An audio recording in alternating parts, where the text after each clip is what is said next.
আপোনালোকে আহিব আকৌ আহিব নাই আহিম কাইলৈ আহিম আহোম ভাষাত ক'ব গ'লে ৰহি hey guys welcome back to my mini blog আৰু আজি মই কৰিছোঁ জানেনে বৰ্ডিং ফিল্ডত মানে আমাৰ শিৱসাগৰত এখন বৰ্ডিং ফিল্ড বুলি জেগা আছে য'ত আমাৰ মানে যিমান আমাৰ কালচাৰ যিবিলাক আছে মানে ধৰক মেডাম মেফি হওক বিহু হওক চব বস্তু ইয়াতে মানে উদযাপন কৰা হয় আৰু ইয়াত মই ফাৰ্ষ্ট টাইম আহিছোঁ মেডাম মেফি যিহেতু ইয়াত পাতিছে আৰু ইয়াতে বহুত ধুনীয়া ধুনীয়া মানে খাবলৈ যদি মন আছে ন পুৰা টেষ্টি আপোনালোকে মানে স্ম'ক আৰু সেইবিলাক গাহৰি পোৰা মিছা মাছ চব বস্তু পাব আপোনালোকে খাবলৈ খালি আহিলেহে হ'ল আৰু লগতে আমি আপোনালোকে যিবিলাক মানে 31 জানুৱাৰী যিবিলাক মেডাম মেফি কিবা হয় আপোনালোকে যদি কেতিয়াবা মানে দেখা নাই যিসকলে ইমান শিৱসাগৰ মাজমজিয়াতে এইখিনি অনুষ্ঠান পাতে যিহেতু আপোনালোকে আহিব বুলি মই আশা ৰাখিলোঁ আৰু লগ পালে সকলো যিসকলে আহে বাকী আমাৰ ঘৰৰ পৰা ইয়াতো দোকান দিছে মই আপোনালোকক দেখাইছোঁ কি বস্তু পায় দোকানবিলাকত দেই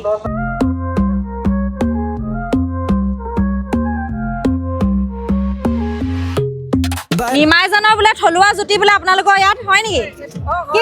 কি পায় মুগা লাটা চিকেন তাৰপিছতে মিছা মাছ বৰ ধুনীয়াকৈ মানে সজাই থৈ দিছে আকৌ ভাল লাগিছে ঢেৰ দোকান আছে দেখোন ইয়াত হয় নি দোকান কেনেকুৱা চলিছে দোকান চলিছে আৰু ভালে চলিছে এই দোকানত ভাস্কৰ দাক লগ পালোঁ দেই শিৱসাগৰ নিমাইজনৰ জুতিত নহয় নিমাইজনৰ আমাৰ দোকানত বোলে ইয়াত বোলে এই ভাস্কৰ দাক লগ পালোঁ ভাস্কৰ দা কি খবৰ আপোনাৰ মই এইটো লৈ লৈছো হাতে মজা খবৰ কি খবৰ ভালনে খবৰ একদম বঢ়িয়া আপোনাৰ ভালে ন মুখৰ আগত দেখি বহুত বেছি ভাল লাগিছে আৰু মানুহে যদি ভাস্কৰ দাক কেনেকুৱা ভাবে কি নহয় নাজানো মুখৰ আগত দেখিলে লগ পাওঁ ভাস্কৰ দা এনেকুৱা ফ্ৰী বিন্দাছ এনেকুৱা মানে ছুপাৰ ডুপাৰ হিট মানুহ হয় মানে একো মানে এই হয় ন মানুহ কিছুমান যে অকণমান মানে ডাঙৰ মানুহ হ'লো বুলি কেতিয়াবা পাত্তা নিদিয়ে বা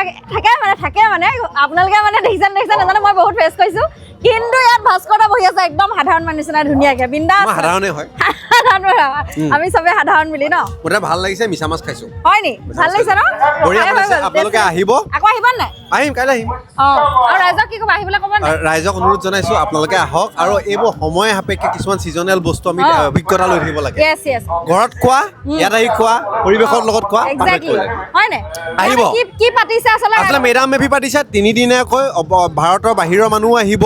সংগীতানুষ্ঠান হ'ব প্ৰগ্ৰেম হ'ব আহক মুঠতে বঢ়িয়া আহিব দে আপোনাকো ক'লো এই ভাস্কৰ দা আহিছে ইয়াতে আহিব আৰু যিহেতু আমাৰ ঘৰৰ ফালৰ পৰা দোকান দিছিলে মই সকলোকে কৈ আছিলোঁ যে মানে লাষ্ট টাইম ৰংঘৰত বিহুতো দোকান দিছিলে আৰু এতিয়াও ইয়াতে দোকান দিছে নিমাইজানৰ মানে থলুৱা জুতিলে যিহেতু আমাৰ ঘৰ নিমাইজানত হয়তো আমাৰ ঘৰৰ পৰা মানে ইয়াতো এখন মানে যিবিলাক ফেষ্টিভেল হ'ব তাতে মানে দোকান কেতিয়াবা দিম বুলি মানে ভাবি থৈ দিছে ঘৰৰ মানুহৰ সেইকাৰণে মই অকণমান লাগি দিছোঁ আৰু বাকী ইয়াত চবতে অলমষ্ট এনেকুৱা পৰিৱেশ হয় ইয়াতে আপোনালোকে যদি সাজ আৰু এজুতি মানে থলুৱা জুতি ল'ম বুলি ভাবিছে তেতিয়াহ'লে আপোনালোকে নিশ্চয় ইয়ালৈ আহিব পাৰে বাকী ইয়াতে ফেষ্টিভেল এয়া পাতি আছে আৰু অহা কালিলৈ মানে ইয়াতে ইণ্টাৰনেশ্যনেল ফেষ্টিভেল পাতিছে যিহেতু আমাৰ বাহিৰৰ দেশ বিদেশৰ পৰা বেলেগৰ পৰাও মানুহ আহিব আৰু শিৱসাগৰৰ মাজমজিয়াতে পাতিছে বৰ্ডিং ফিল্ড বুলি কয় তাৰপিছত আৰু অহা কালিলৈ যি ফাংচন হ'ব আকৌ পৰহিলে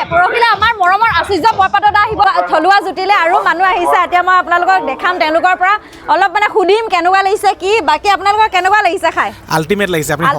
আল্টিমেট লাগিছে ইমান সুন্দৰ ইমান ধুনীয়া এইটো সাজ নেকি সাজে হয় সাজ নে ৰহি আমাৰ আহোম ভাষাত ক'ব গ'লে ৰহি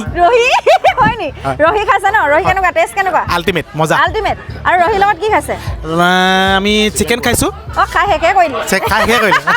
আকৌ লাগিব নেকি লাগিব খাই লওঁ খাই লওঁ বঢ়িয়া লাগিছে ন বাকী আল্টিমেট লাগিছে ৰাইজক কি ক'ব মাতিব নামাতে আপুনি মই গোটেই অসমবাসী ৰাইজক নিমন্ত্ৰণ জনাইছোঁ আমাৰ শিৱসাগৰ বৰ্ডিং ফিল্ডত 3 দিনীয়াকৈ কাৰ্যসূচী কৰিছে গতিকে সকলোকে নিমন্ত্ৰণ জনাইছোঁ সকলোৱে আহক নিমাইজান থলুৱা হোটেলখনৰ জুতিটো লওক আপোনালোকে নিমাইজানৰ জুতি লওক আল্টিমেট আৰু বেলেগো বহুত দোকান আছে কিন্তু নিমাইজানৰ থলুৱা জুতি লৈ চাওক এবাৰ গতিকে বহুতে কৈ দিলে ভাস্কৰ দা আহিলে এওঁলোকো আহিলে কাষ্টমাৰ বহি আছে চবৰ পৰা বাইট ল'লোঁ এতিয়া আপোনালোকে সোনকালে যদি খাম বুলি আহিছে অহাতহে জোৰা জল্দি আহক দেই মানে অকল খাবলৈ বুলি নহয় আপোনালোকে এইটো এক্সপিৰিয়েঞ্চৰ কাৰণে আহিব লাগে আৰু যিহেতু ইয়াতে ইমান ডাঙৰ মানে 2-3 দিনৰ কাৰ্যসূচী পাতি আছে আপোনালোকে আহক এইবিলাক এক্সপ্ল'ৰ কৰক চাওক টাই আহোম মানে কি আমাৰ ধৰ্ম হয় আহোমৰ কি ধৰ্ম হয় মেডাম মেফি কি হয় সেইবিলাক বস্তু আপোনালোকে শিকিবৰ কাৰণে জানিবৰ কাৰণে হয়তো ইয়ালৈ আহিব লাগিব হয় নে তো জল্দি আহক দেই